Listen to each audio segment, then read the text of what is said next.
The snow had been falling for 3 days without pause. In the narrow pass between granite cliffs, the wagon stood motionless, half buried in drifts that reached above the axles. The oxen had stopped lowing. They stood with their heads lowered, ice forming on their muzzles, their breath coming in shallow clouds that dissolved into the grey air. Inside the canvas covers, families huddled beneath whatever blankets remained, listening to the wind tear through the pines above. No one spoke of the calendar anymore, though all knew it was late October, and they were still on the wrong side of the mountains. The trail ahead had vanished beneath white. The trail behind had closed. In one of the wagons, a woman named Tamsin Donner placed her hand against the canvas and felt the cold seep through. Her husband lay fevered beside her, his hand wrapped in cloth stained dark from the axe wound that would not heal. She could hear her daughters breathing in the darkness, could hear the silence of the other families scattered across the meadow below the pass. Somewhere in that silence a decision was forming, though no one would speak it aloud for many weeks yet. They were stranded.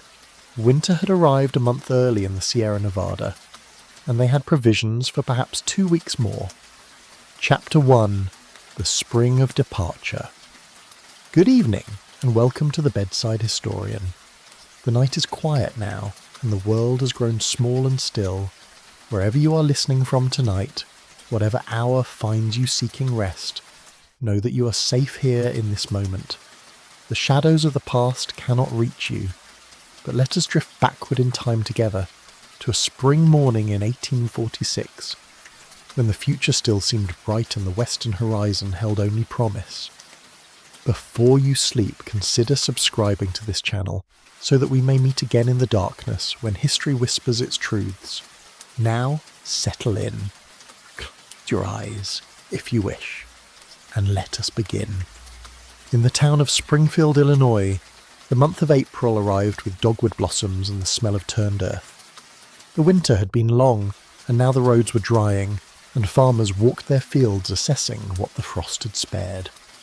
But along the western edge of town, where the road led toward the prairie, a different kind of preparation was underway. Families were selling farms, livestock were being assembled, wagons stood in yards, half-loaded with flour barrels and seed bags and tools wrapped in oilcloth.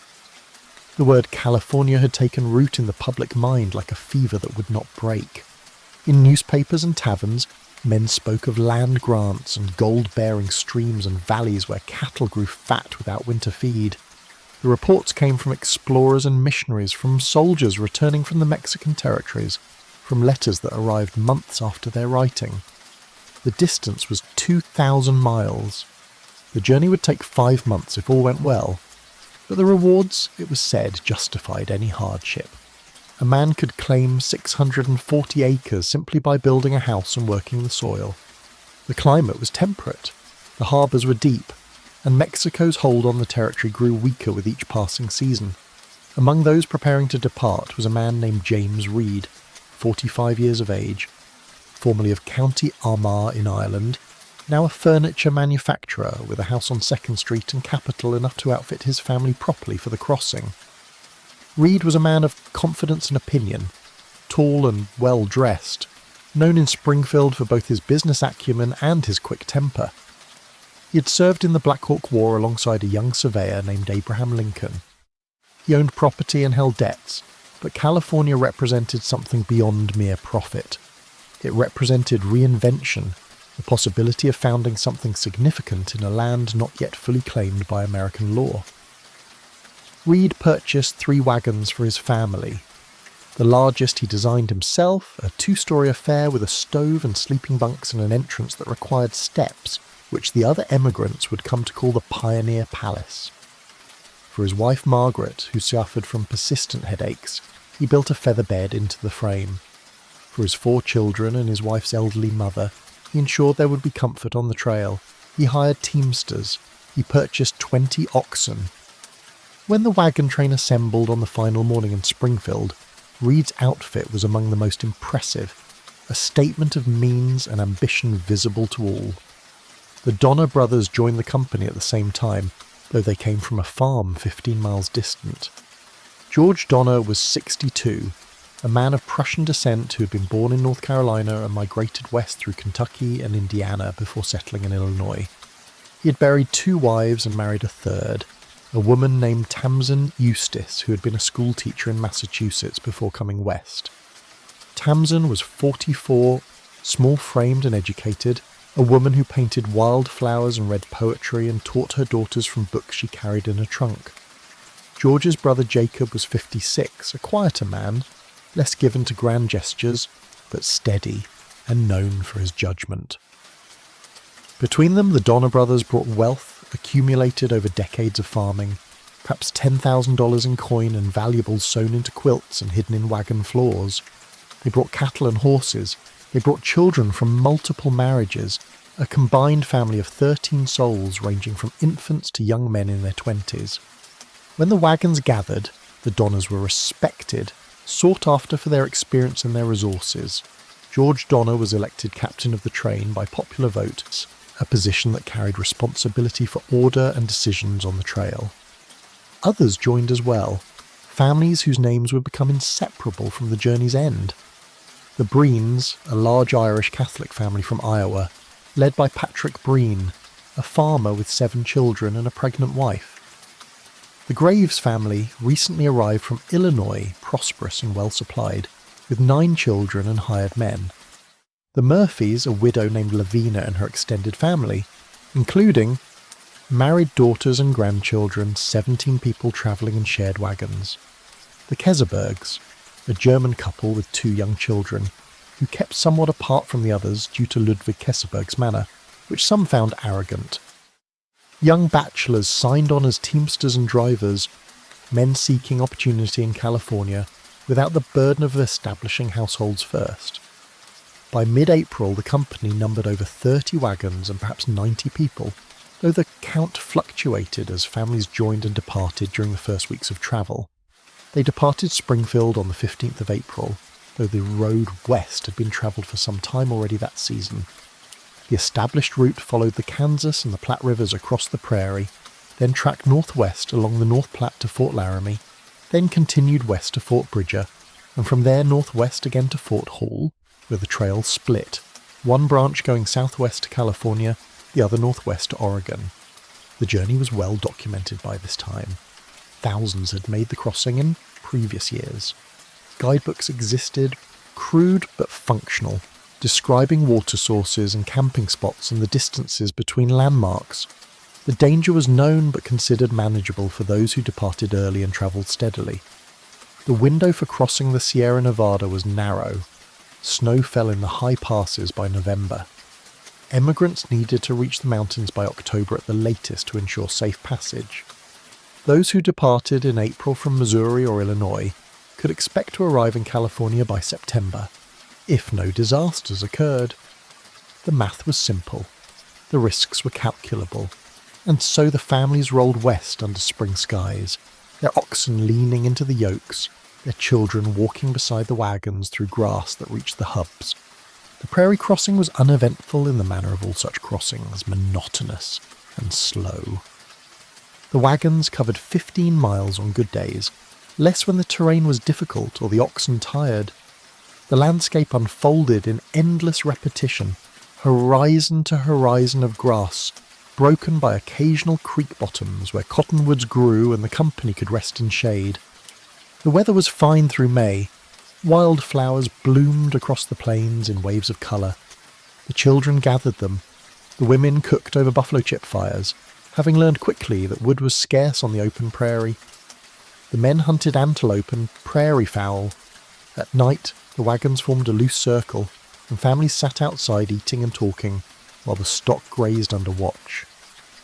There was a quality of adventure to those early weeks, a sense of shared purpose and the romance of movement. The women wore sunbonnets and kept journals. The men discussed California and the land they would claim.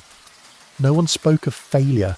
No one considered the possibility that the journey itself might consume them. By late May, the company reached Fort Laramie, a trading post on the North Platte operated by the American Fur Company, where emigrants could purchase supplies and repair equipment and receive news of the trail ahead. Here they encountered other wagon trains, Some ahead of them, others behind, all moving west at the same slow pace dictated by oxen and the need for grass. The fort was a hub of information and rumour. Trappers and traders spoke of conditions in the mountains, of Indian movements, of shortcuts and hazards. It was at Fort Laramie that the company first heard serious discussion of the Hastings Cutoff, a route that promised to save several hundred miles by departing from the established trail at Fort Bridger and travelling southwest through the Wasatch Mountains and across the Salt Desert to rejoin the California Trail near the Humboldt River. The route had been proposed by a man named Lansford Hastings, a self-promoter who had published a guidebook the previous year encouraging emigration to California. Hastings claimed the cutoff was feasible for wagons, though he had never actually travelled it with wagons himself. His knowledge came from a horseback journey and reports from trappers, but the appeal was obvious. Time was the most precious resource on the trail. Every day saved increased the margin before winter arrived. The company continued west from Fort Laramie in early June, following the North Platte through increasingly arid country where the grass thinned and the sun bore down without mercy. The terrain grew rougher. Wagon wheels broke on stones. Oxen began to sicken from alkali water. The days stretched longer and hotter. By the time they reached Fort Bridger in late July, the company was behind the schedule they had hoped to maintain. Other wagon trains had passed through weeks earlier. The season was advancing, and here, at this remote trading post operated by the mountain man Jim Bridger, the Donner Party faced the decision that would define everything that followed. The established trail led northwest to Fort Hall, then southwest along the Humboldt, a proven route that added distance but offered reliable water and grass. The Hastings Cutoff led southwest from Bridger, promising a shorter distance but through country that was largely unknown to emigrants. Bridger himself spoke in favour of the cutoff, though whether from genuine belief or from a desire to attract trade to his fort, no one could be certain. Hastings had departed weeks earlier with the wagon train, intending to mark the route and wait for those who followed. Letters had been left at the fort encouraging later companies to take the cutoff. The choice was made in council among the families. Some argued for caution and the proven trail. James Reed argued for speed and innovation. George Donner deferred to the majority. In the end, the decision was made to follow Hastings, to take the cutoff to save the promised time. It was the last week of July when they turned their wagons south from Fort Bridger and left the known trail behind. Chapter 2. The Hastings Cutoff. The trading post at Fort Bridger stood in a valley where the Black's Fork River ran clear and cold from the mountains to the north. The fort itself was little more than a collection of log structures surrounded by a pole fence, but it represented the last outpost of supply and information before the vast empty country that stretched west towards California. Jim Bridger, the fort's proprietor, was a figure of legend among mountain men, a trapper who had been among the first white men to see the Great Salt Lake, and who knew the Western Territories as well as any man alive. When the Donner Party arrived on the 27th of July, they found Bridger in a mood of encouragement regarding the cut-off route. He spoke of good grass and adequate water. He minimised the difficulties of the Wasatch crossing. He made no mention of the fact that no wagon train had yet successfully completed the route, or that Hastings himself had travelled it only once on horseback in the opposite direction. Whether Bridger believed his own assurances, or whether he saw the Donner Party as customers whose trade he wished to secure, the effect was the same. The company's doubts were soothed. The cut-off seemed not only feasible but prudent. The letter Hastings had left at the fort urged all following companies to hurry and overtake his party, which had departed weeks earlier. He promised to wait at a specified point and guide later emigrants through the Wasatch if needed. This promise carried weight with the families. The idea of travelling an unknown route without guidance was one thing. The prospect of having Hastings himself available to lead them was another. The vote was taken around the campfires on the evening of the 28th. James Reed spoke forcefully in favour of the cut-off. He argued that the time saved would place them in California before the autumn rains began, that the established trail was longer and more crowded, that the reports of difficulty were exaggerated by those who feared competition for California land. Others were less certain. The Breen family expressed hesitation. Some of the single men worried about the lack of established camping places. but the majority sided with Reed's logic, and George Donner, as captain, accepted the will of the company. On the morning of the 30th of July, the wagons rolled south from Fort Bridger into country that few white men had seen, and none had crossed with oxen and heavy wagons. The first days seemed to justify the decision. The route followed the Bear River south through pleasant valleys where grass grew thick and the stock grazed contentedly. The weather remained fair. The company made reasonable progress, covering 12 to 15 miles each day. The mountains to the east rose in blue ridges, but the trail avoided the heights, threading through gaps and following creek bottoms. For a week, the journey continued without significant incident. Then, on the 6th of August, they reached the point where Hastings had promised to wait. They found only a note stuck to a split stick and planted beside the trail. The message was brief. Hastings had not waited. He had continued west with his party into the Wasatch Mountains. The trail ahead was rough, he wrote, and would require work. He advised the following companies to send a rider ahead to overtake him, and he would return to show the route through the mountains. The company halted. A council was called. Charles Stanton, a young bachelor from Chicago, volunteered to ride ahead with 2 other men to find Hastings and bring him back. Reed agreed to go as well, leaving his family in the care of the teamsters. The 3 men departed on fast horses, carrying light provisions, intending to overtake Hastings within a day or 2 and return with guidance. The rest of the company went into camp along the Weber River to wait. Days passed. The families grew restless. The stock consumed the local grass. Tempers shortened in the heat. Children grew bored and querulous. The women washed clothes in the river and tried to maintain routines. The men hunted and repaired equipment and discussed what they would do if Reed did not return. After nearly a week, Reed and Stanton came back to camp, exhausted and without Hastings. They had found his wagon train far ahead, already committed to a route through a canyon that Reed judged impassable for their heavier wagons. Hastings had refused to return. Instead, he had ridden partway back with Reed and pointed out an alternative route from a mountaintop, a vague gesture toward a series of ridges and valleys that he claimed would bring them through the Wasatch to rejoin his trail.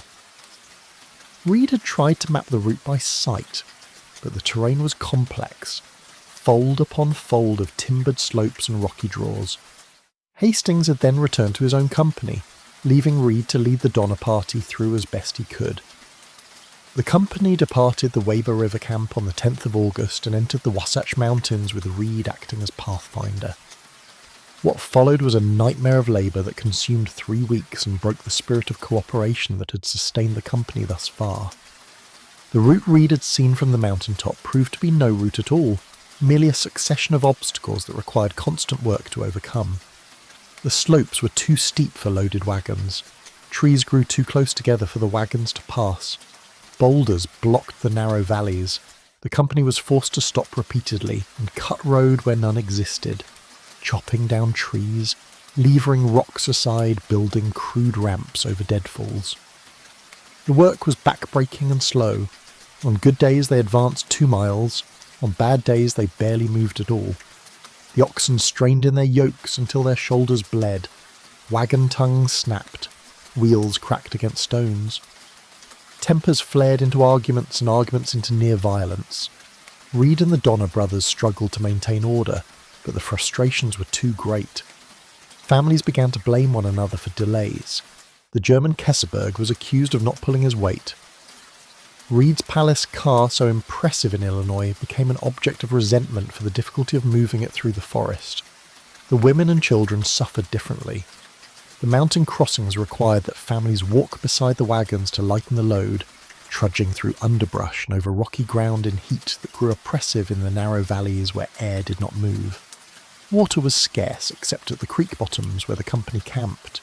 Insects swarmed in clouds, the younger children cried constantly. Tamsen Donner struggled to keep her daughters calm and occupied, inventing games and telling stories, but the atmosphere of frustration and fear permeated everything.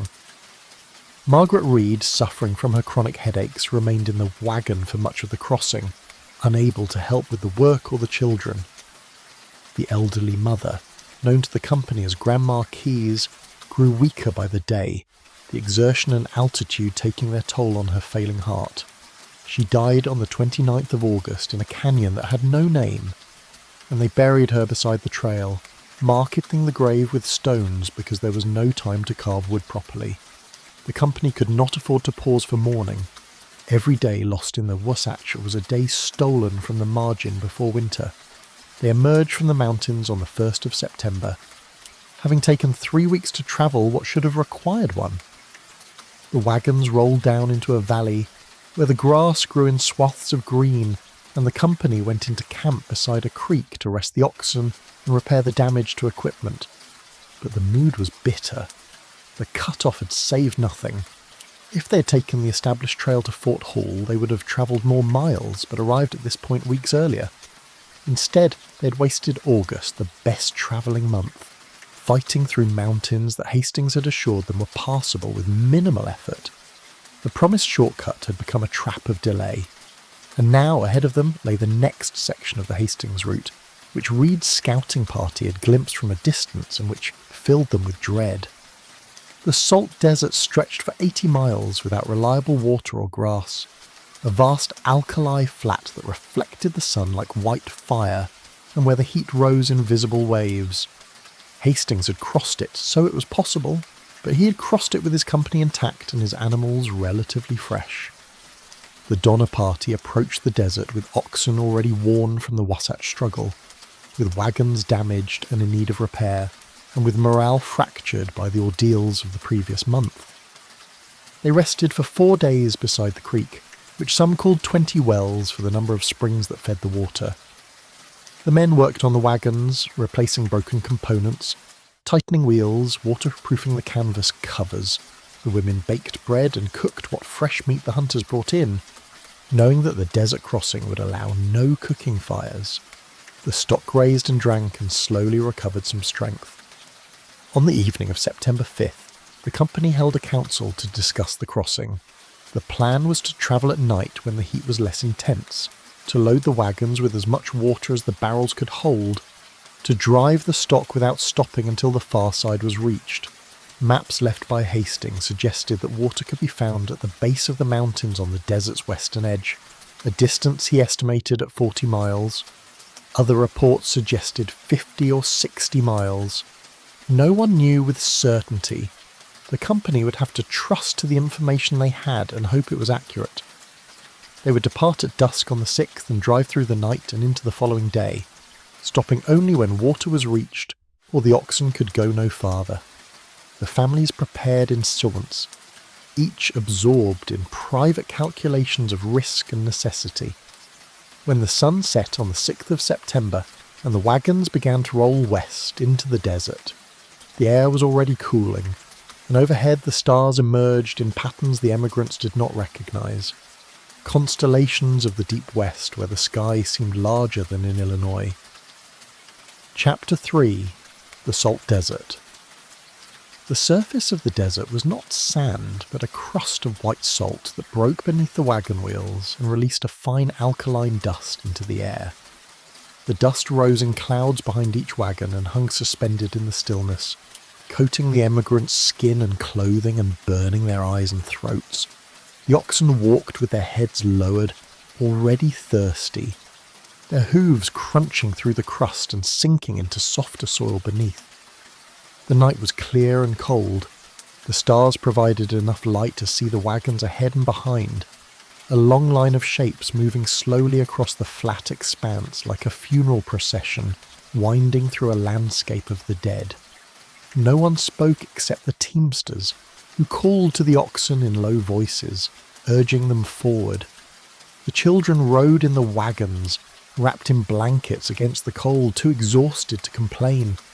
The women walked when the wagon stopped to rest the animals, their skirts dragging through the salt, their bonnets pulled low against the dust. The men drove and scouted and consulted the crude maps that showed nothing but a blank space labelled desert, with a notation about water at the far edge. By dawn of the 7th, the company had covered perhaps 20 miles. The sun rose behind them, illuminating the Wasatch Mountains they had left, making the peaks glow pink and gold while the desert remained in shadow. As the light spread, the true nature of the landscape became apparent.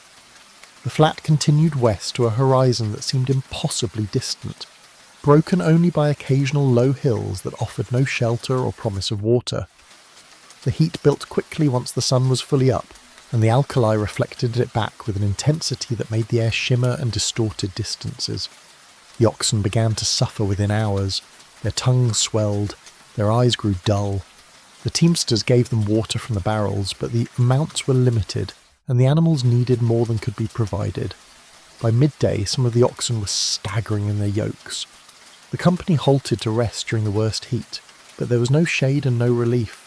The emigrants lay beneath the wagons on blankets spread over the salt crust and tried to sleep, but the heat was suffocating and the glare even under the canvas was blinding.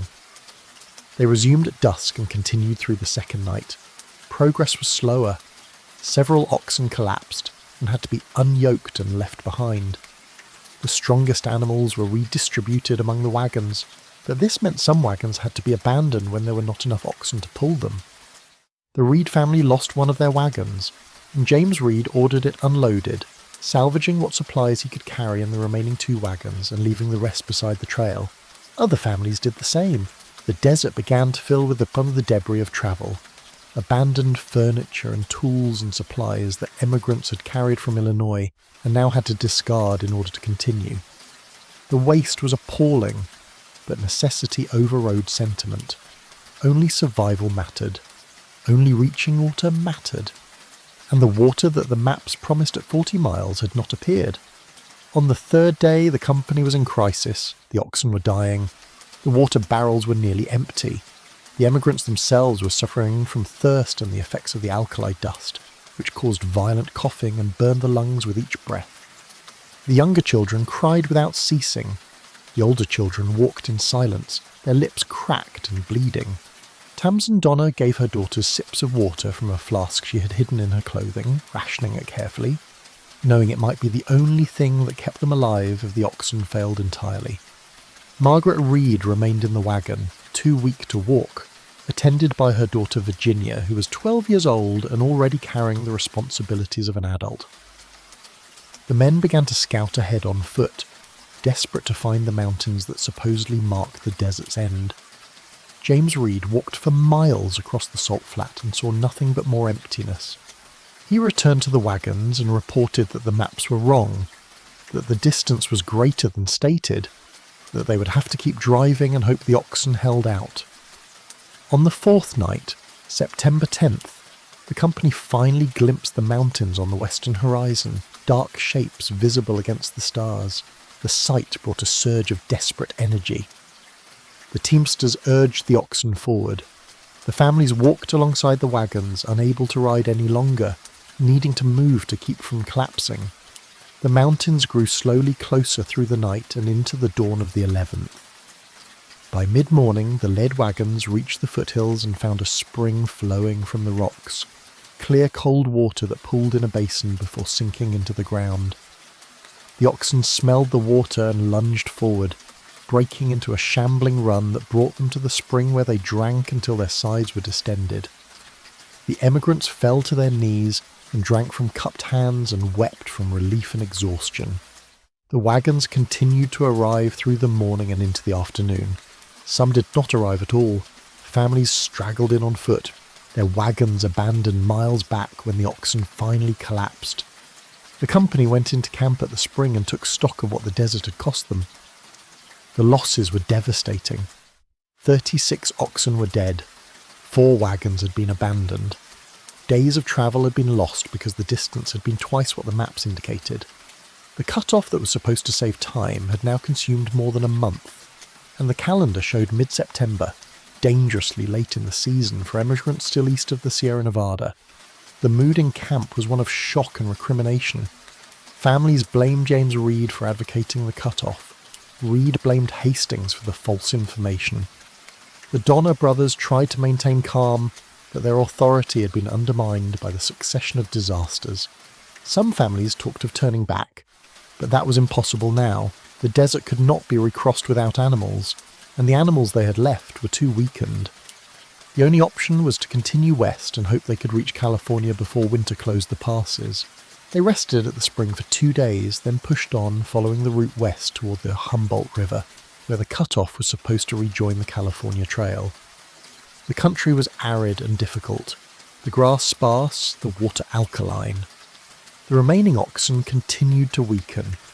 On September 15th, James Reed became involved in an altercation with one of the teamsters, a man named John Snyder, who was driving oxen for the Graves family. The exact details were disputed later, but the confrontation turned physical, and in the struggle Reed stabbed Snyder with a knife, piercing his lung. Snyder died that night. The company held a council and voted to banish Reed from the train.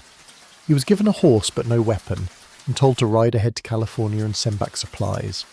His family would continue with the company under the protection of the others. Reed departed on the morning of the 16th, riding west alone, leaving his wife and children behind. The banishment fractured what remained of the company's cohesion. Families that had been friendly now avoided each other. Conversations became terse and functional. The sense of shared purpose that had sustained them in Illinois was gone, replaced by mutual suspicion and the grinding awareness that they were running out of time. Chapter 4. The Truckee River. The company reached the Humboldt River on the 30th of September, having spent 2 weeks crossing barren country where the grass grew in isolated patches, and the water, when found, was often too bitter for the oxen to drink without suffering.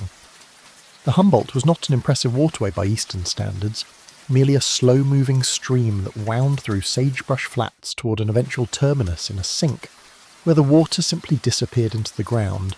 But to the emigrants it represented salvation of a kind. The river meant a defined route westward. It meant reliable water for the remaining stock. It meant rejoining the California Trail where thousands had travelled before them and where the way forward was known.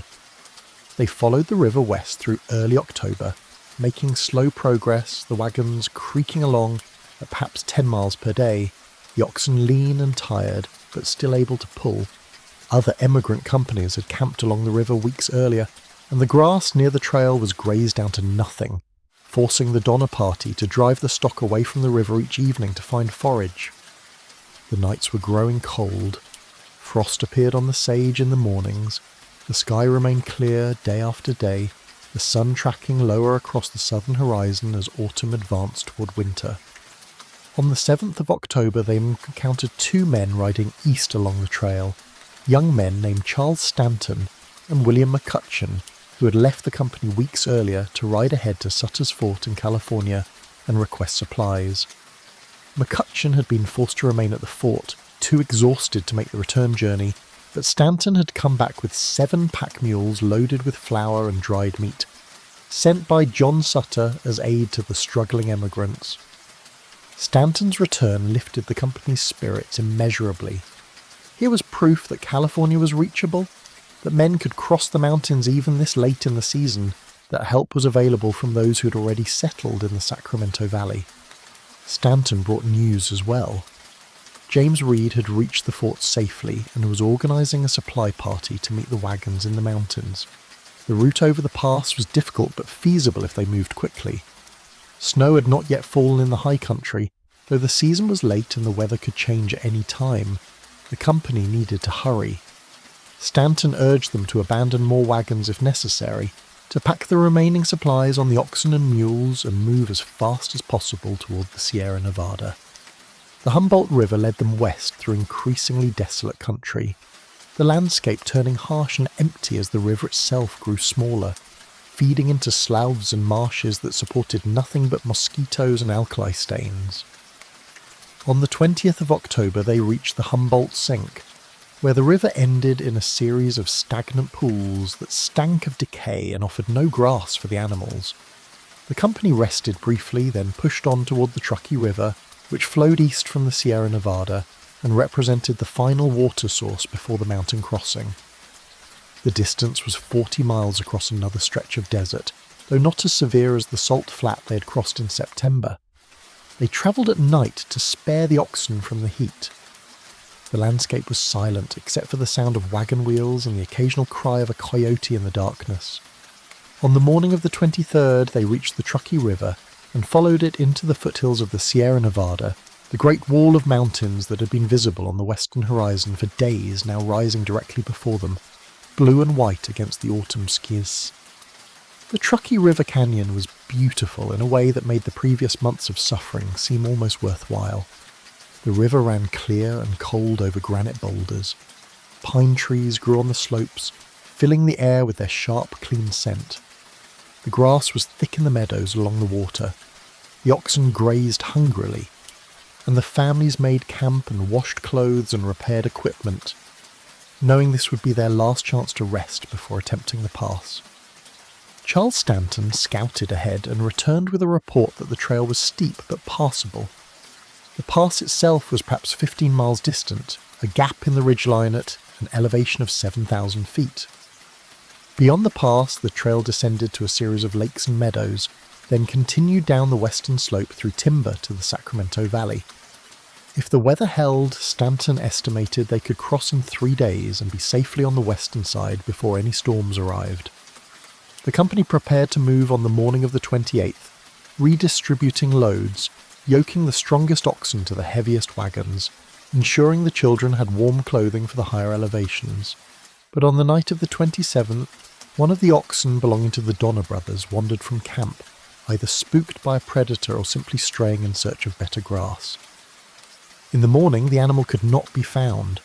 George Donner and his teamsters spent the day searching the surrounding hills and meadows, following tracks through the pine forest, calling out and listening for the sound of a bell that the ox wore around its neck. The rest of the company waited in camp, growing increasingly anxious as the day wore on and the searchers did not return. By evening, it was decided that the company could not wait any longer.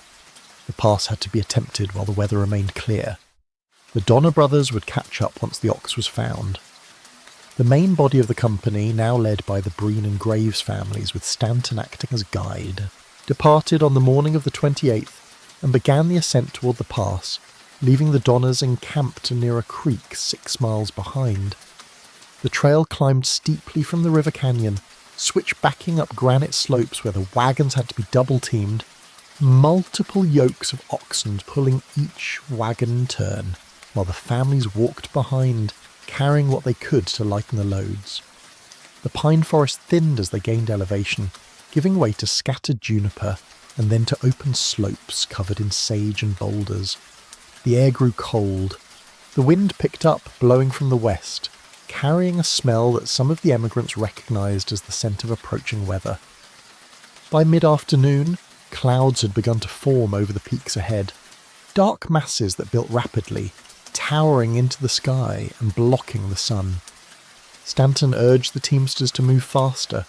The pass was close, perhaps 5 miles ahead, but the storm was coming and they needed to cross before it arrived.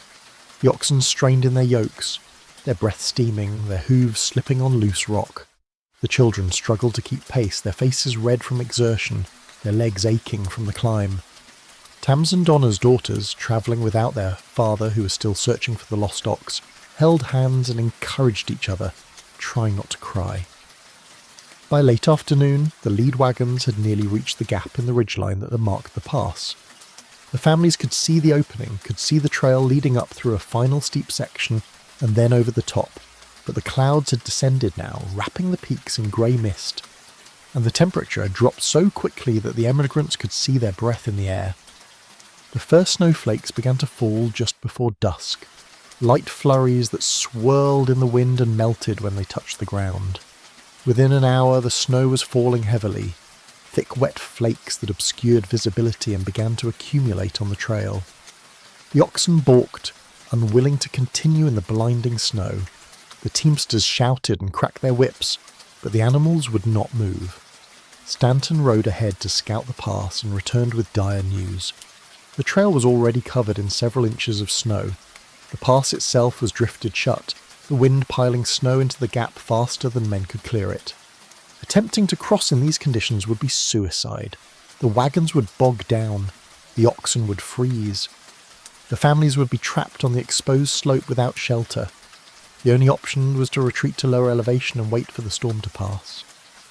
The company turned the wagons around in the failing light and descended back down the trail to a meadow they had passed earlier in the day, a flat area beside a creek where timber grew thick enough to provide some shelter and firewood.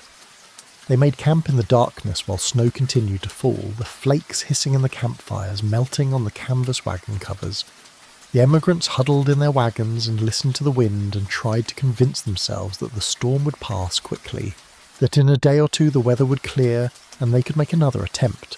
But the older men, those who had lived in northern climates and understood the patterns of weather, knew what this storm meant.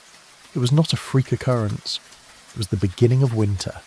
And winter in the Sierra Nevada, at 7,000 feet elevation, was not something human beings could survive without proper shelter and provisions. They had neither. They had exhausted most of their supplies during the delays in the Wasatch and the desert. They had perhaps 2 weeks of food remaining, and now they were trapped on the wrong side of the mountains with winter settling in around them like a sentence already pronounced. The storm continued through the next day and night. The snow fell steadily, accumulating to a depth of 2 feet in the meadow, deeper in the drifts that formed against the wagons and trees. On the morning of the 30th, the wind finally died and the clouds began to break apart, revealing patches of blue sky and the white peaks surrounding the meadow on all sides. The company held a council to decide what to do. Some argued for another attempt at the pass immediately, before more snow could fall.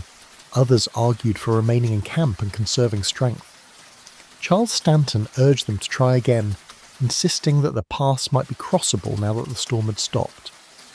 A group of the strongest men, including Patrick Breen and Franklin Graves, volunteered to go on foot to scout the trail and assess conditions. They departed at mid-morning, breaking through the snow which reached their thighs in places.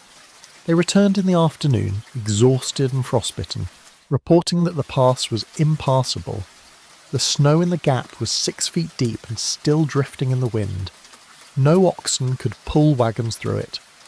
No families could walk through it carrying children. The trail was closed. The pass was shut, and unless the snow melted quickly, they would not be able to cross until spring. Chapter 5. Entrapment. The meadow where the emigrants were camped lay at the eastern end of a lake, a body of water perhaps 3 miles long and half a mile wide, surrounded by granite slopes that rose steeply on all sides. The lake would later be called Donner Lake, though the emigrants knew it by no name that first November, seeing it only as a geographical feature that happened to lie near the place where their journey had stopped. The water was cold and clear, fed by streams that ran down from the peaks. Pine trees grew along the shore in dense stands, and there was grass in the meadow, though it was now buried under snow. The location had the basic requirements for a camp. There was water, there was wood for fires, there was shelter from the worst wind in the lee of the timber, but it was never intended as a place to spend the winter. The emigrants had expected to cross the pass and descend into California, where the climate was mild and supplies were available. Instead, they found themselves trapped at 7,000 feet with the realization dawning slowly that they would have to endure the winter here or die attempting to escape. The first priority was shelter. The wagons provided some protection, but they were not adequate for prolonged winter camping at this elevation. The canvas covers were thin and let in drafts. The wagon beds were cramped and uncomfortable. Snow would eventually bury the wagons entirely if they did not build more substantial structures. The men began felling trees and constructing crude cabins against the rocks and stumps, using whatever materials were available. The Breen family took over an abandoned cabin that had been built the previous winter by emigrants who had camped at the lake. A single-room structure with a roof of hides and pine boughs and a fireplace of stacked stones. The Murphy family built a similar cabin nearby, extending it to accommodate their large numbers. Other families dug into the slopes, creating lean-tos and dugouts that could be roofed with hides and logs. The work was difficult in the snow, which continued to fall intermittently through early November, adding inches each day to the accumulation already on the ground. The men's hands grew numb and clumsy. The axes rang against frozen wood. The children helped where they could, carrying branches and bark for roofing, stacking firewood, trying to stay warm by staying in motion. 6 miles to the east, at the place now called Alder Creek, the Donner brothers and their families were establishing a separate camp. They had rejoined the main party briefly after finding the lost ox, only to have George Donner suffer an accident while repairing a broken wagon axle. His hand had been cut badly by a chisel, a deep wound across the palm that would not stop bleeding properly. Tamsin had cleaned and bandaged it, but the injury made travel difficult, and George could not help with the heavy work of moving the wagons. When the main party attempted the pass and was turned back by the storm, the Donners were still at their camp on Alder Creek, and when the decision was made to settle in for the winter, they chose to remain there rather than move to the lake. The location had water and timber, though less than at the lake, and the Donner family set about building shelters similar to those at the main camp. But George's hand was not healing. Infection had set in despite Tamsin's efforts. The wound smelled foul and the skin around it was turning dark. George developed a fever that came and went, leaving him weak and unable to work. Tamsin took over the organisation of the camp, directing the teamsters and hired men in building the shelters, rationing the supplies, trying to keep her daughters occupied and calm while winter settled around them. At the lake camp, the families took stock of their provisions. The results were grim. Most had exhausted their flour and dried meat during the desert crossing and the long weeks following. The supplies Charles Stanton had brought from Sutter's Fort had helped, but those were nearly gone as well. The remaining food, pooled together and rationed carefully, might last 3 weeks, perhaps 4 if they reduced consumption to near starvation levels. After that they would have nothing unless rescue arrived from California, but rescue seemed unlikely in the near term. The snow was still falling. The passes were blocked. No one could reach them, and they could not reach out. The emigrants were alone in the mountains, with winter beginning in earnest and the temperatures dropping each night into ranges that made the campfires seem like futile gestures against the cold. The decision was made to slaughter the remaining oxen. The animals could not be sustained through winter anyway, as there was no grass available beneath the snow and no hay had been stored. The meat would provide food for a time, though it would have to be carefully preserved and rationed. The killing was done methodically over several days in early November. The strongest oxen saved until last in case another escape attempt became possible. The meat was hung in the trees where the cold would keep it frozen. The hides were stripped and saved for makeshift roofing and for boiling if the meat ran out. Nothing was wasted. Hooves were cracked open for marrow. Bones were saved for making broth. The blood was collected and mixed with snow to make a kind of frozen pudding that could be shaved and eaten. The work was grim and mechanical. The emigrants were performing tasks they had never imagined in Illinois, becoming familiar with butchery and preservation and the mathematics of survival. By mid-November, the snow had reached a depth of 5 feet in the meadow, and the emigrants were living in a landscape transformed beyond recognition. The cabins were half buried, accessible only through snow tunnels that had to be shoveled daily to prevent them from filling in. The lake had frozen solid, a white surface broken only by the dark line of a crack that ran across the ice, opening and closing with the expansion and contraction caused by temperature changes. The pine trees were laden with snow, their branches bending under the weight, sometimes breaking with sounds like rifle shots that echoed across the valley. The sky remained overcast most days, flat grey ceiling that seemed to press down on the mountains. When the sun did break through, the glare off the snow was blinding, and several of the emigrants developed snow blindness from spending too much time outside without protection. They learned to narrow their eyes to slits, to stay in the dim interiors of the cabins as much as possible, to move slowly and carefully through the drifts. The cold was a constant presence, seeping through clothing and blankets, numbing extremities, making every action laborious.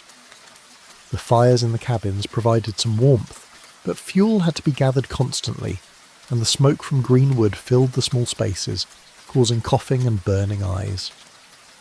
The emigrants slept huddled together for warmth, families packed into single rooms with little privacy or comfort.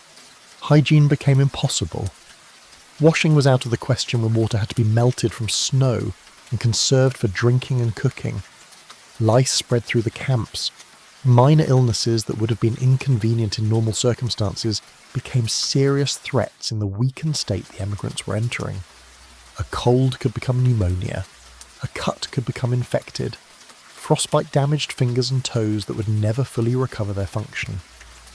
As November progressed toward December, the psychological strain began to show. Conversations became shorter and less frequent. People withdrew into themselves, conserving energy, avoiding conflicts that might waste precious warmth and calories. The children grew quiet, sensing the fear in the adults even when nothing was said openly. Tamsin Donna tried to maintain lessons for her daughters, teaching them from the books she had carried west. But the cold made concentration difficult, and the hunger that was beginning to manifest made everyone irritable and distracted. At the lake camp, the Breen family said rosaries each evening. The prayers murmured in the darkness while the wind howled outside. The Graves family sang hymns. The Murphy family told stories. Each family developed its own rituals for passing the time and maintaining some sense of normalcy in circumstances that were anything but normal. By the end of November, the first person died. It was a young man named Bayliss Williams, a hired hand who had worked for the Reed family and who had been unwell even before the company departed Illinois. He died of malnutrition and general debility in one of the cabins at the lake, his body wasted to almost nothing, his eyes staring at the roof logs. They buried him in the snow outside the cabin, wrapping him in a blanket because there was no wood for a coffin and the ground was frozen too hard to dig. The emigrants stood in the cold while Patrick Breen read from a Bible, the words barely audible over the wind, the funeral brief because no one could stand still outside for long without freezing. After the burial, the families returned to their cabins and did not speak of Williams again. There was an unspoken understanding that his death was only the first, that others would follow if rescue did not arrive soon, but no one wanted to acknowledge this aloud. Speaking it would make it real in a way that silence allowed them to deny. Chapter 6. The Failing Provisions. December arrived with another storm. 3 days of heavy snow that added 2 feet to the accumulation already burying the camps. The drifts against the cabins reached the roof lines. The emigrants had to dig upwards to exit their shelters, creating holes in the snow that led to the surface like chimneys emerging from underground. The world had become vertical in a way that was disorienting and exhausting. Simply reaching the woodpile required climbing up through the snow tunnel, then wading through drifts that came to the chest or higher, then returning with logs that had to be passed down through the tunnel into the cabin below. Every action required 5 times the effort it would have taken under normal circumstances. The emigrants moved in slow motion, their bodies weakening from lack of food, their minds growing sluggish from cold and hunger and the relentless sameness of each day. The provisions were nearly gone by the first week of December. The oxen meat had been consumed faster than planned because there were more people to feed than the original calculations had accounted for, and because hunger made rationing difficult to enforce, especially where children were concerned. Mothers could not watch their children starve without giving them extra portions from their own meagre shares. The men working outside needed more calories to maintain their body heat and strength, so they ate more than the women and children. And no one questioned this distribution because without the men to gather wood and maintain the shelters, everyone would die. The mathematics of survival created moral equations that would have been unthinkable in Illinois, but became grimly necessary in the mountains.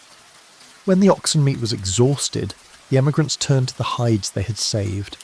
The hides were frozen stiff as boards and had to be thawed near the fire before they could be cut into pieces. The pieces were then boiled for hours until they softened into a gelatinous mass that could be eaten, though it had almost no nutritional value and provided only a temporary feeling of fullness.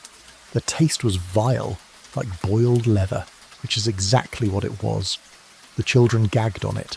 The adults forced it down and pretended it was nourishing. Within days, the hides too were gone. Then they boiled the bones that had been saved, extracting what little marrow remained. Then boiling the bones themselves until they crumbled into a chalky powder that could be mixed with melted snow and swallowed. When the bones were exhausted, there was nothing left but the last desperate measures that no one wanted to discuss. Starvation changes the body in progressive stages. The first stage is hunger, simple and familiar, the stomach's complaint at missing a meal. The second stage is the body beginning to consume its own fat reserves, a process that causes weakness and irritability, but is sustainable for weeks if some minimal nutrition is available. The third stage is the body consuming its own muscle tissue, breaking down protein to fuel essential functions, causing profound weakness and the beginning of organ damage. The fourth stage is the final collapse, when the body has nothing left to consume and begins shutting down, the heart weakening, the kidneys failing, the mind slipping into confusion and delirium. By mid-December, most of the emigrants at both camps were entering the third stage. They moved slowly, conserving every motion. They slept as much as possible to reduce caloric expenditure. They stopped talking because speaking required energy they did not have. The cabins became silent except for the sound of breathing and the occasional cry of a child who did not understand why there was no food. The cattle and oxen were long dead, but mice lived in the camps, attracted by the smell of humans and the warmth of the cabins. The emigrants began setting snares and catching the mice, roasting them whole over the fire, and eating everything, bones and fur and organs, chewing thoroughly to extract every calorie.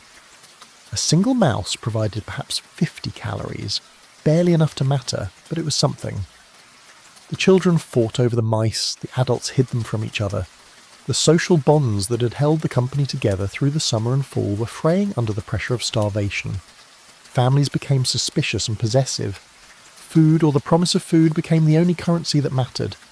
At Alder Creek, the situation was worse than at the lake because the Donner camp had fewer people to share the labour of survival, and because George Donner's infected hand had left him bedridden and delirious. Tamsin cared for him as best she could, but without proper medicine or even basic nutrition, the infection continued to spread. His hand turned black. The smell of gangrene filled the shelter. George drifted in and out of consciousness, sometimes recognising his wife and daughters, sometimes speaking to people who were not there, reliving conversations from years past or conducting business negotiations with Phantom. Tamsin knew he was dying. She could see it in the colour of his skin, could smell it in the air of the cabin. But she could not let her daughters know, could not allow them to understand that their father would not survive the winter. So she maintained the pretense of nursing him back to health, changing his bandages with strips of cloth torn from her own clothing, spooning melted snow into his mouth, sitting beside him through the long nights while the wind howled outside and the snow continued to fall. The other families at Alder Creek were faring no better. The teamsters and hired men who had been strong and healthy in the summer were now gaunt and weak, their eyes sunken, their movements slow and uncertain. The children no longer played or fought or made noise. They lay in the shelters wrapped in blankets, their bodies conserving every possible calorie, their minds retreating into sleep and dreams of food. In the dreams, there were feasts. There were tables laden with bread and meat and pies. There were kitchens warm with cooking fires and the smell of baking. The dreams were so vivid that waking was a cruelty almost worse than the hunger itself, a return to reality that seemed impossibly harsh after the abundance of sleep. At the lake camp, Patrick Breen kept a diary, scratching entries onto paper with a pencil stub, recording the weather and the deaths and the small events that marked the passage of time. His entries were terse and factual, a clerk's record of disaster. Snowed all night, 4 feet deep. Killed a mouse for supper. Mrs. Murphy very low. The diary would survive the winter and become one of the primary records of what happened at the lake, but Breen could not have known this as he wrote. He was simply maintaining a habit, imposing order on chaos, creating a document that testified to their existence even if no one ever found them. The act of writing was itself a form of resistance against the obliteration the mountains seemed to promise. By the 3rd week of December, several more people had died. An elderly man named Hardcoop, who had been travelling with the Kesselberg family, died of exposure and malnutrition. 2 of the hired men at Alder Creek died within a day of each other, their bodies laid outside in the snow because there was no strength to bury them properly.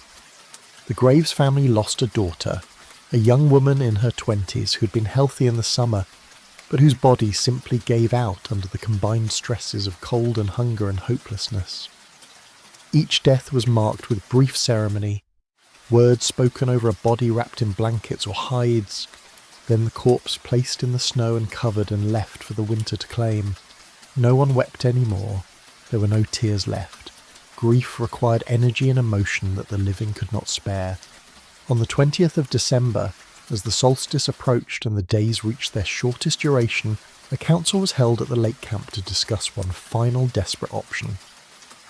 Since the beginning of the entrapment, there had been talk of a party of the strongest individuals attempting to cross the mountains on foot, without wagons, carrying minimal supplies, hoping to reach California and bring back rescue for those left behind.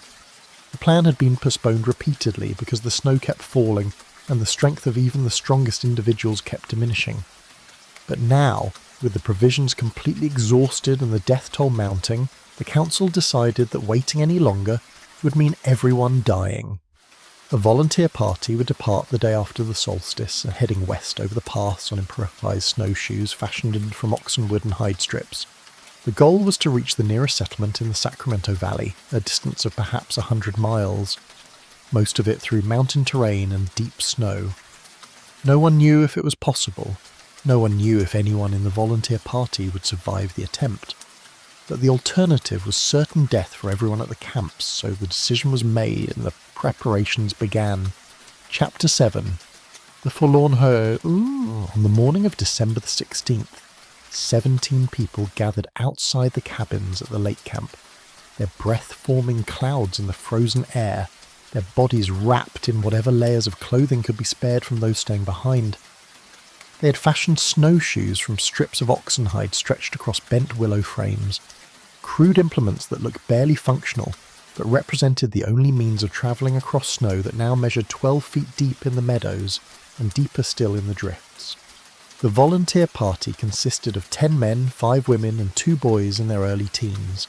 Among them was Charles Stanton, a young man who had ridden to Sutter's Fort weeks earlier and returned with supplies, now volunteering to make the journey again, though his strength was much diminished.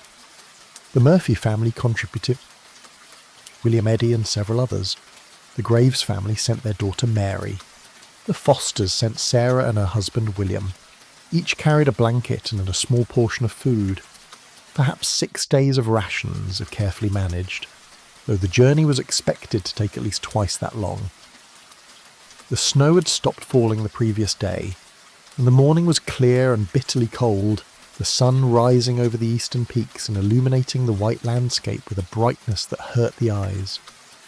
Those remaining in camp stood watching as the 17 figures strapped on their snowshoes and began moving west, following the approximate route of the buried trail toward the pass. The snowshoes distributed their weight to prevent sinking completely through the crust, but each step still required lifting the foot high and planting it carefully, an exhausting motion that would have to be repeated thousands of times before they reached the summit.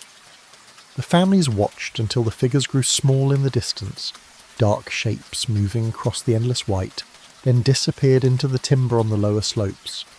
Those who remained returned to the cabins and tried not to think about what would happen if the volunteer party failed.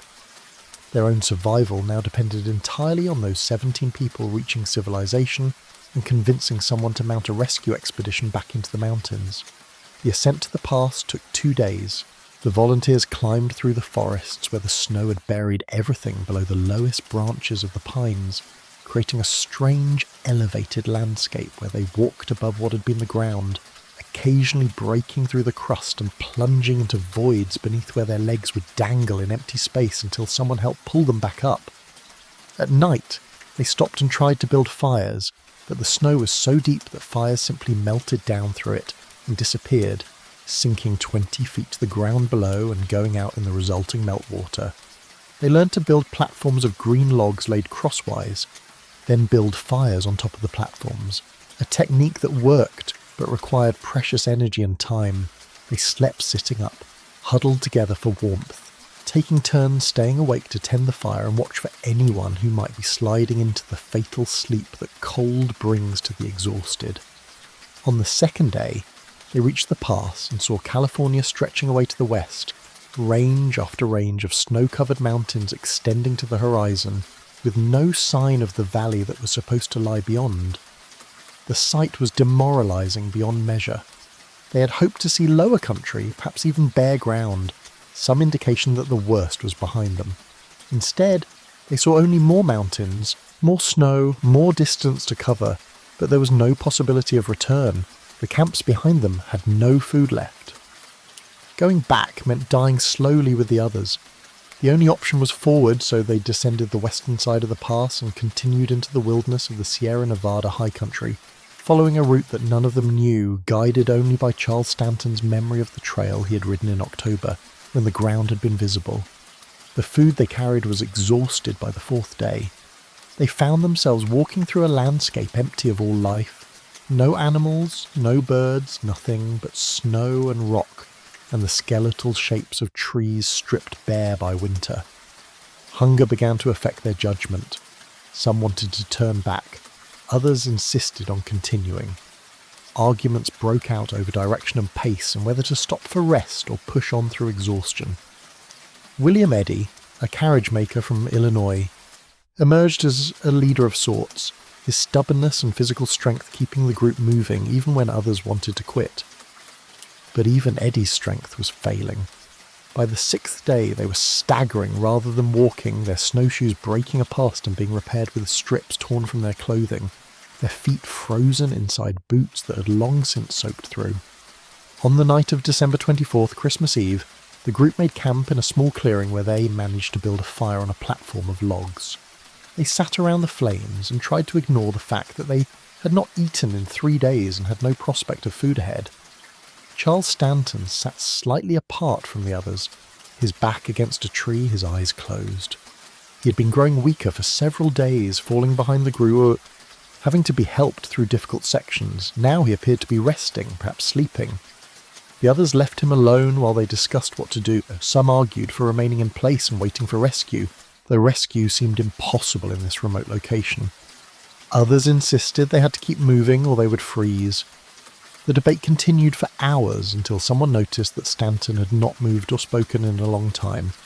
William Eddy went to check on him and found him dead, frozen, in a sitting position, his eyes still closed, his hands folded in his lap. He had simply stopped fighting and let the cold take him. They left his body by the tree and moved on at first light. They were now 15 people travelling through a hell of white emptiness, where the temperature at night dropped so low that the trees cracked like gunshots, and their exhaled breath froze on their scarves and sheets of ice. On the 7th day, without food, the group held a council and discussed openly what had been unspoken until now. They were going to die unless they had sustenance. There was no game in these mountains, there were no plants, there was nothing to eat except what they carried with them. And what they carried with them was flesh. Human flesh.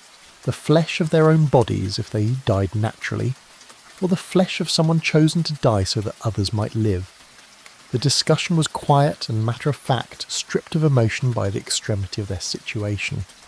Some argued that it would be murder to kill someone, but that eating the dead who had died naturally would be acceptable. Others argued that drawing lots to choose a sacrifice would be more merciful than waiting for people to die slowly. In the end, they agreed to wait for natural death, but acknowledged that when it came, they would use the bodies to survive.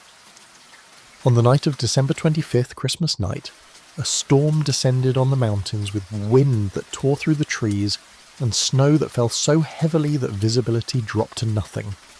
The group huddled together in a shallow depression they had scraped in the snow, covering themselves with blankets and trying to shield the fire, which eventually went out despite their efforts.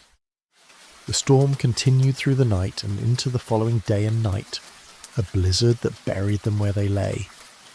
Those on the edges of the group died first, their bodies freezing during the night, their companions not realizing they were dead until morning, because everyone was so still, conserving heat, not speaking. By the time the storm ended on the 27th, 4 people were dead. The others, 12 now instead of 15, made the decision that survival required. They built a fire. They used knives to cut portions of flesh from the bodies of the dead. They roasted the flesh over the fire and ate it without speaking, their faces turned away from each other, their minds trying to separate the action from its meaning. The flesh provided strength enough to continue. They walked for 3 more days through the mountains, heading generally west, descending gradually toward lower elevations where the snow was less deep and occasional bare patches of ground began to appear. On the 30th of December, another member of the group died, and again they used the body for food, the practice becoming routine now, stripped of its horror by necessity. By the 1st of January they had descended far enough that they began to see signs of life again. A raven circled overhead. Tracks of deer appeared in the snow. The sight of the tracks drove them nearly mad with hunger for fresh meat, and William Eddy and William Foster separated from the main group to hunt, tracking the deer for hours through the forest until Eddy managed to kill one with a rifle he'd carried from the lake camp. They butchered the deer on the spot and ate portions of it raw, then carried what they could back to the others, who fell on the meat with a desperation that approached frenzy. The deer provided enough sustenance for the group to continue with renewed strength, though several of the members were in poor condition, suffering from frostbite and snow blindness and infections in their feet from walking day after day in wet boots. They followed a river valley west, knowing that rivers led to lower country and that lower country meant settlements. On January 10th, 33 days after departing the lake camp, 7 survivors stumbled into a ranch owned by a family named Johnson in the foothills of the Sacramento Valley. Of the original 17 who'd set out, 10 had died on the journey. The 7 who survived were barely recognizable as human beings, their faces blackened by frostbite, their bodies emaciated, their eyes hollow with the things they had seen and done. When the Johnson family offered them food, they could barely eat, their stomachs too shrunken to handle anything but small portions of broth and bread. But they were alive. They had crossed the mountains in the worst winter anyone in California had ever seen. And now they could tell the world that there were people still alive at the lake camp and Alder Creek. People who would die without help. People who were waiting in the snow for rescue that might already be too late. Chapter 8. The Lake Camp Endures. At the lake, the departure of the snowshoe party had left the remaining families with a choice between hope and despair. Hope meant believing that the 17 who had left would reach California and return with rescue. Despair meant accepting that the snowshoe party would die in the mountains, and that everyone at the camps would die as well.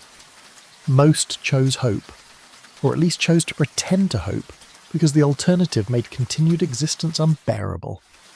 They waited through the last weeks of December, rationing the nothing they had left, boiling hides again that had already been boiled, scraping the cabin logs for any residue of grease or fat, eating the mice that could be caught, and eventually eating the leather hinges from trunks and the leather straps from snowshoes that had been discarded.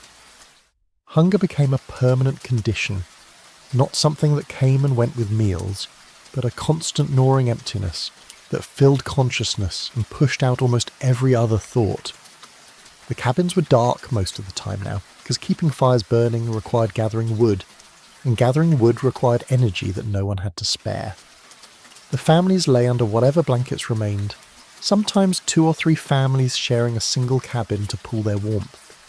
Conversations had ceased almost entirely. There was nothing to say.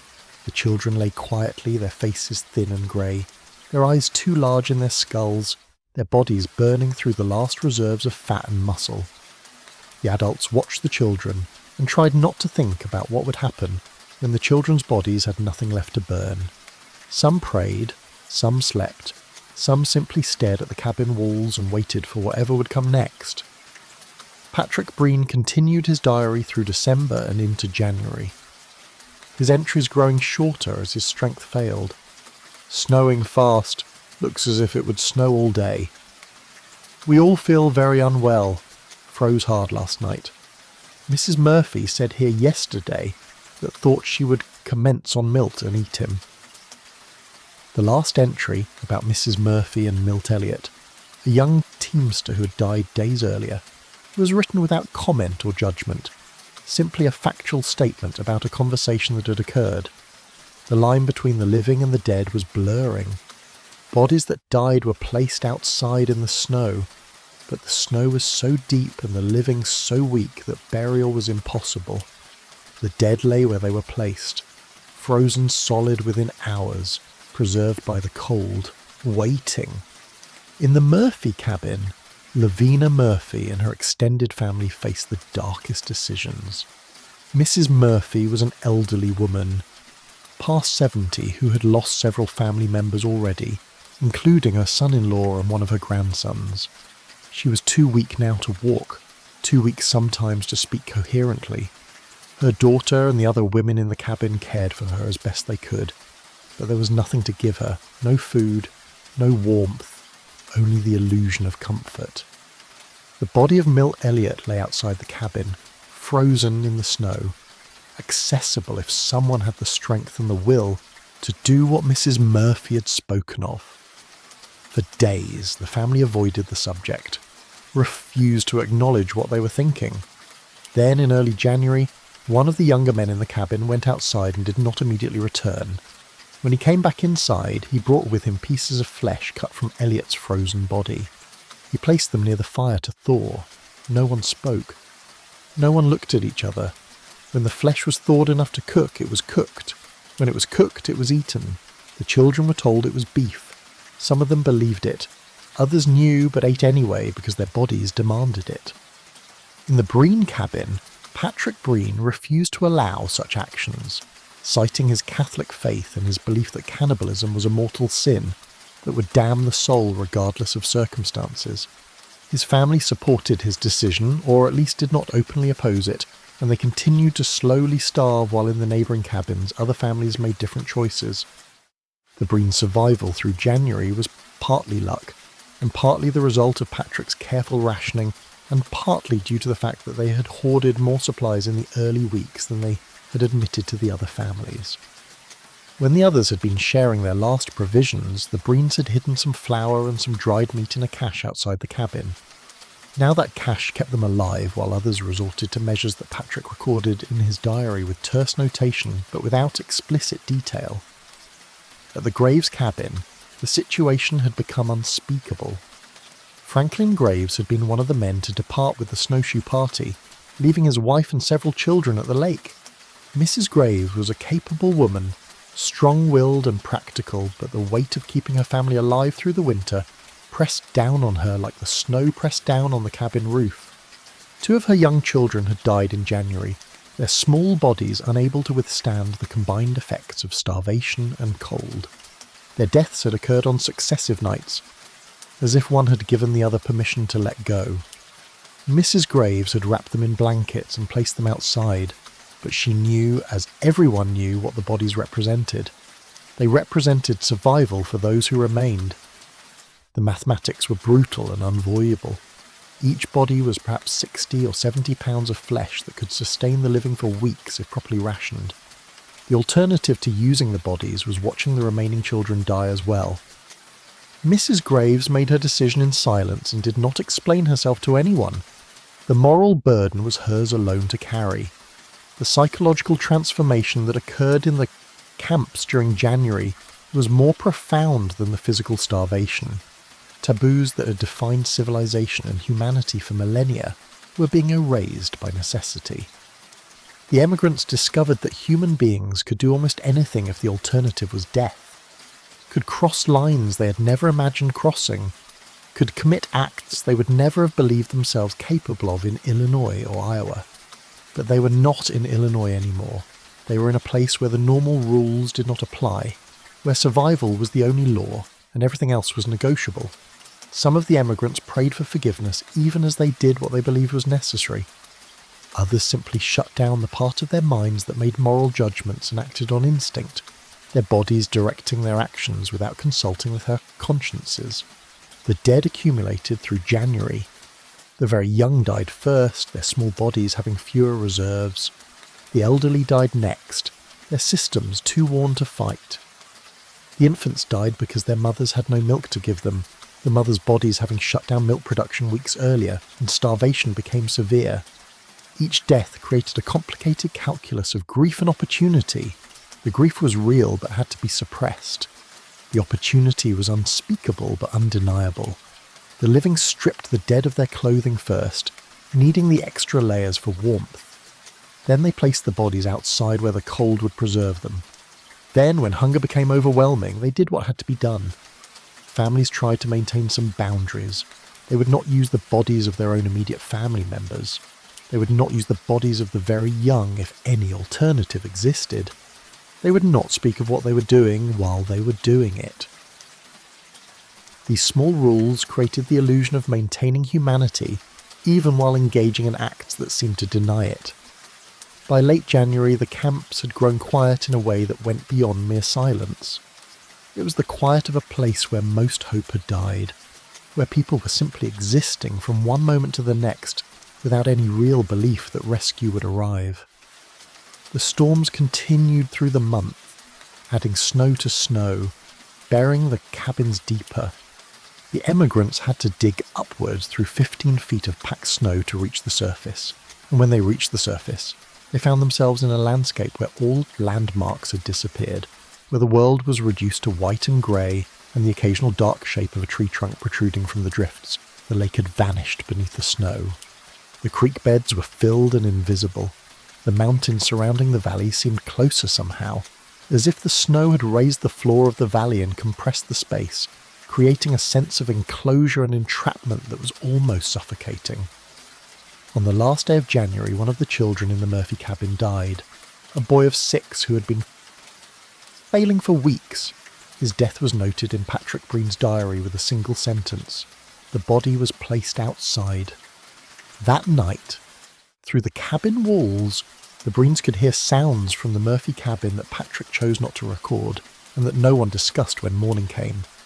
The line between survival and savagery had been crossed so many times by now that it no longer seemed like a line at all, merely a space where people did what they had to do and tried not to think about what it meant or what they would tell their children when the children were old enough to understand.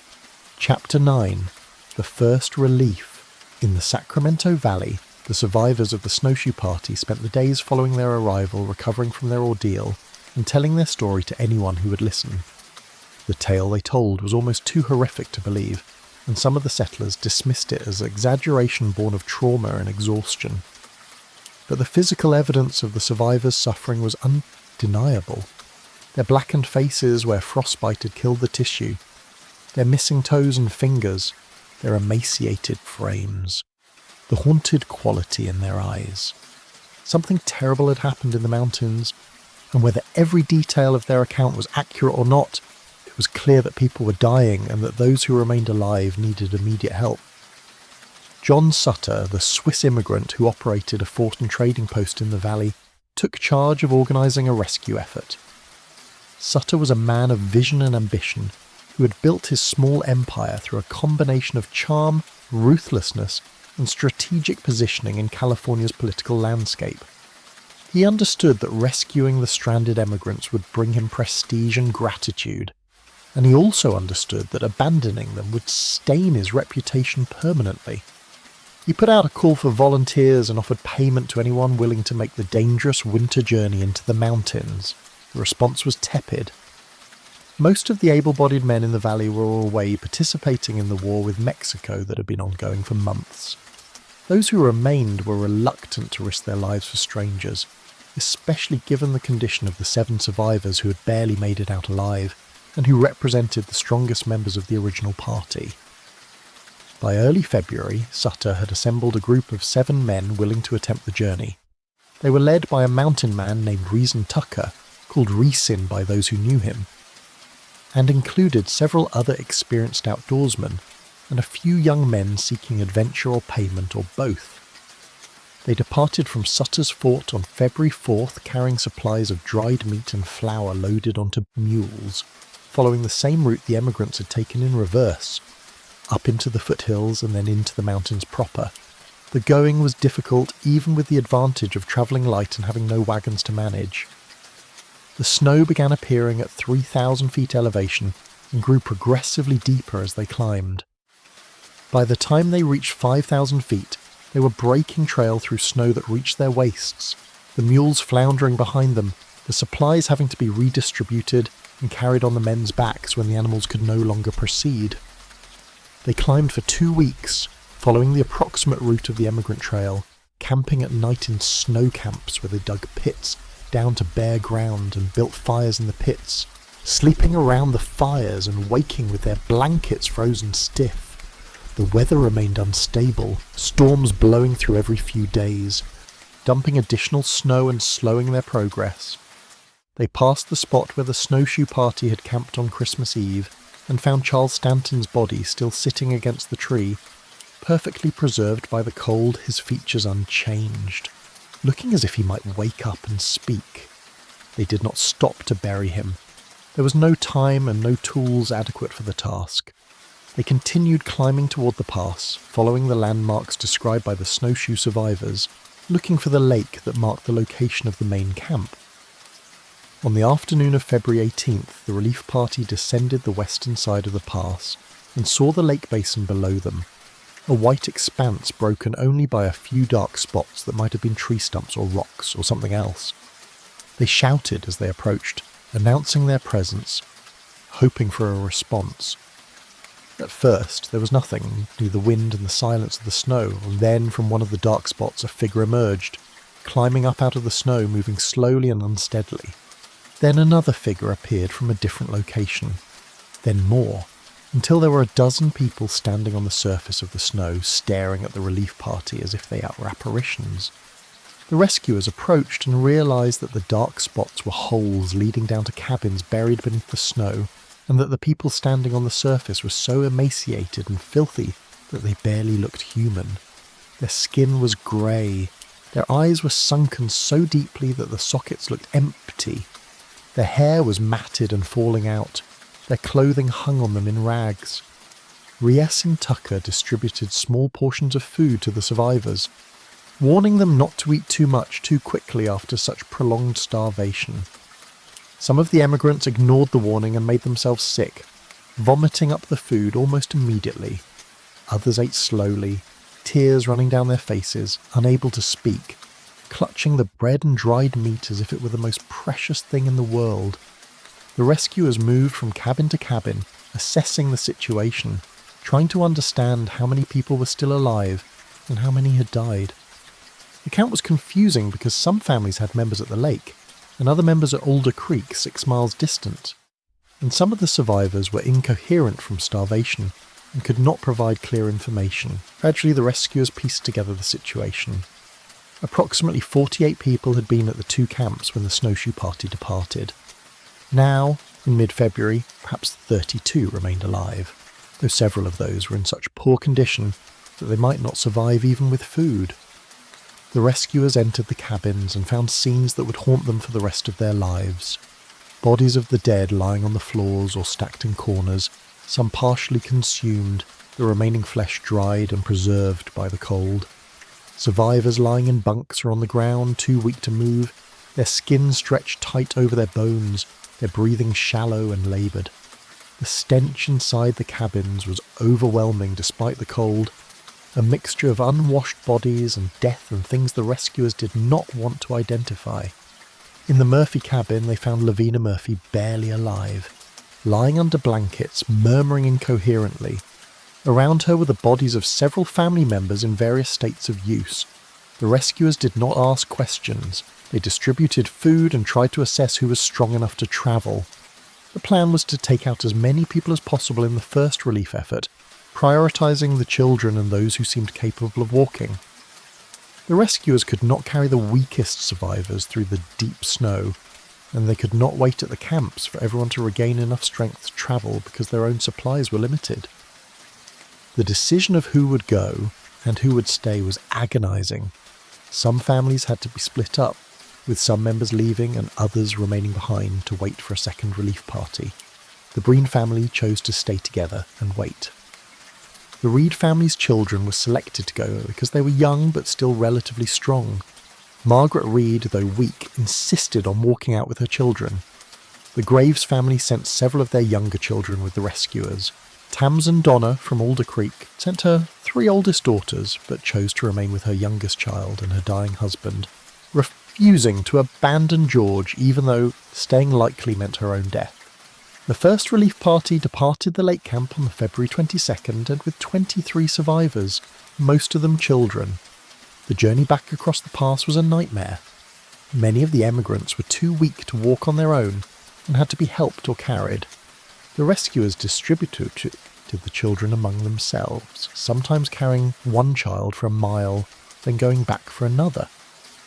Progress was measured in hundreds of yards rather than miles. Some of the emigrants collapsed in the snow and could not continue. The rescuers left them with small portions of food and promised to send help from the next relief party. One woman, unable to keep up and unwilling to slow the group, simply sat down in the snow and told the rescuers to continue without her.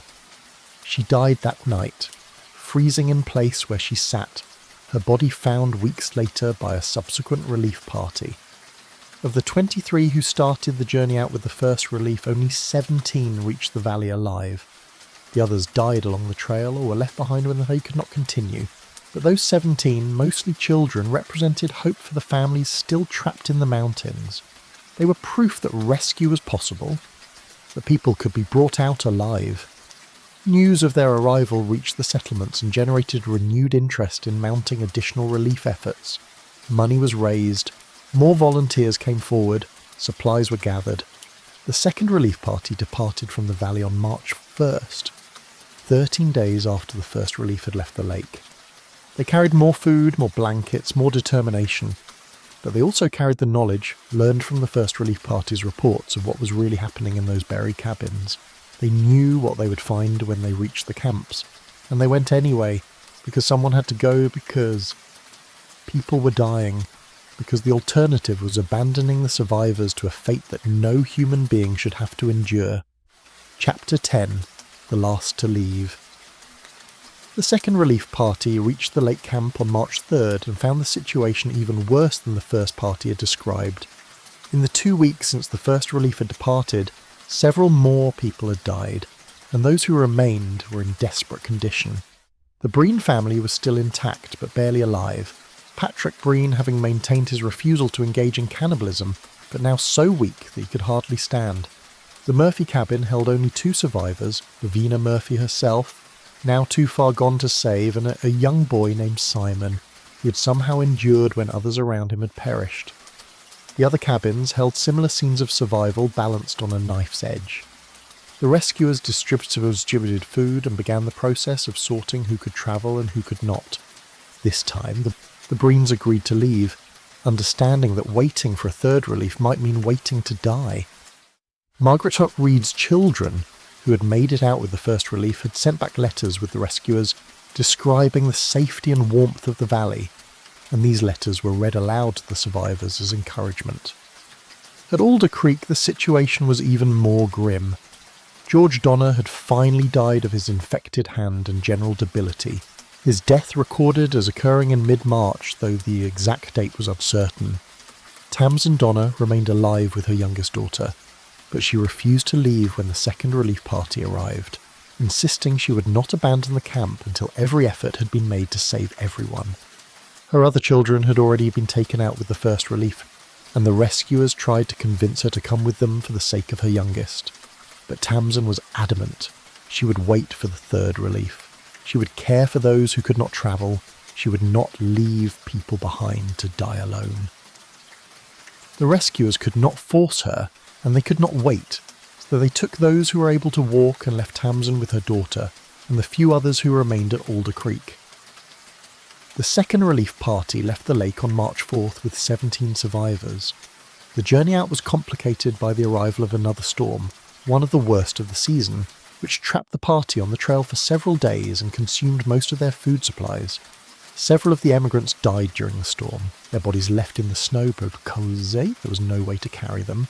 Patrick Breen, who had survived so much, nearly died during this storm, collapsing in the snow and having to be revived by the rescuers. His wife and children clustered around him, and somehow through shared warmth and determination, the family survived the night. When the storm cleared, they continued toward the valley, moving slowly, losing more people along the way, but eventually reaching safety with most of the party intact. The third relief party, organised and partially funded by James Reed, who had made it to California months earlier, and had been working to rescue his family ever since, departed the valley on March 14th. This party included Reed himself, determined to reach the camps and bring out anyone who remained, including his wife and children, if they had not already been rescued. The third relief reached the lake camp on March 17th and found it nearly deserted. The cabins were open to the sky. the roofs having collapsed under the weight of snow. Bodies lay scattered around the camp, some partially buried, others exposed where the snow had melted away. The signs of what had occurred were everywhere and undeniable. The rescuers did not comment on what they saw. They searched the cabins for survivors and found only one, a man named Louis Kesselberg, who had been too injured to travel with the earlier parties and who had remained alone at the camp after everyone else had died or been rescued. Kesselberg was found in one of the cabins surrounded by evidence that made the rescuers recoil in horror.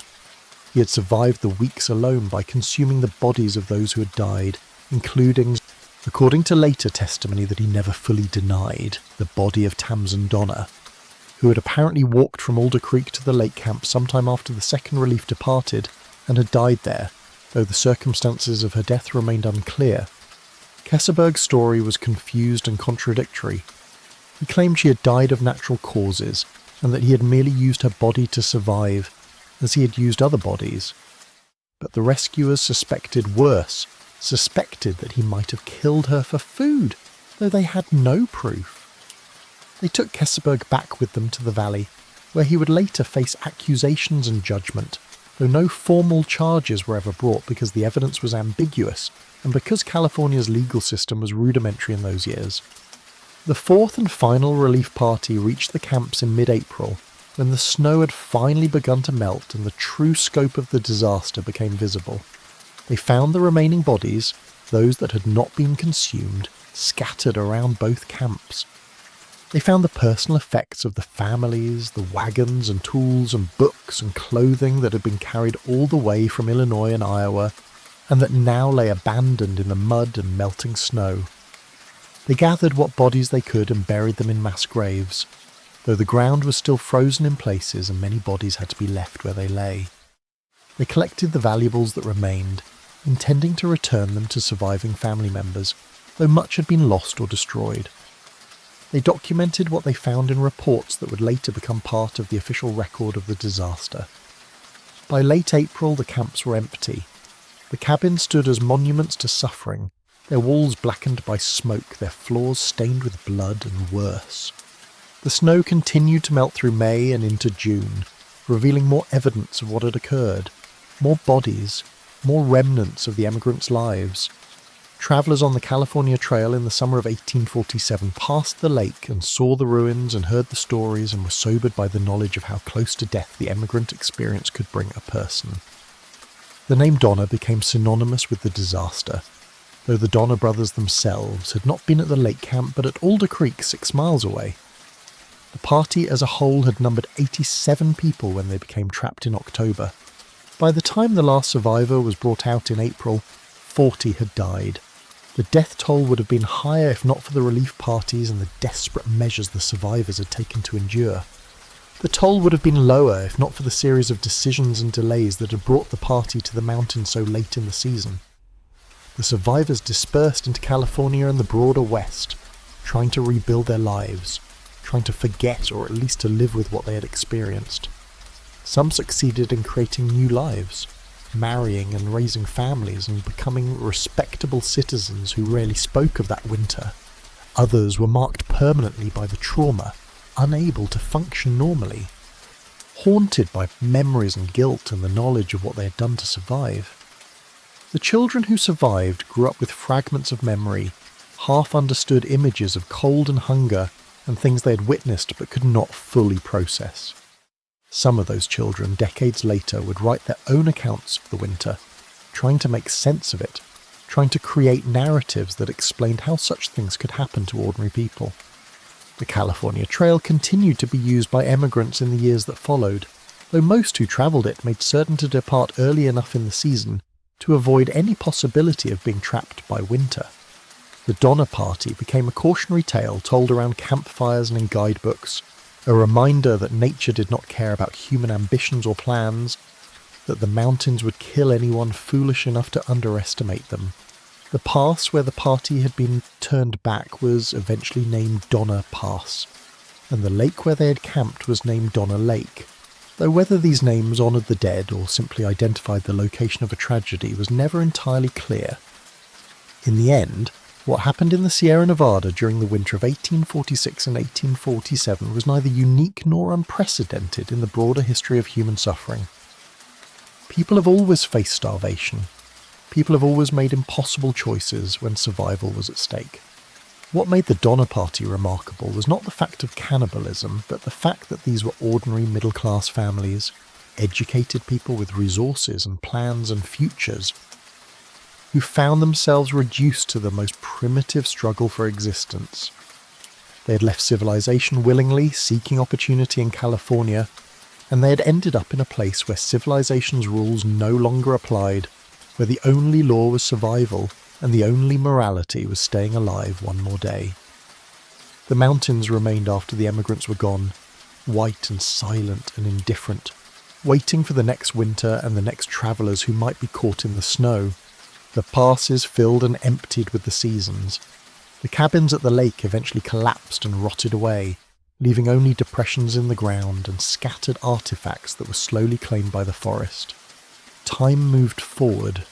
The disaster faded from immediate memory into history, from history into legend, from legend into the kind of story people tell when they want to illustrate the extremes of human endurance and human failure. And somewhere in that progression, the individual human beings who had suffered and died and survived became symbols rather than people, their names attached to a narrative that was simultaneously true and inadequate, accurate in its basic facts but unable to convey the full measure of what those 150 days in the snow had actually meant to those who lived through them. The candle burned low, the night grew still, and history, having recorded what it could, turned its attention elsewhere, leaving the dead to their rest and the living to carry forward whatever lessons could be learned from the mountains and the snow and the winter that would not end.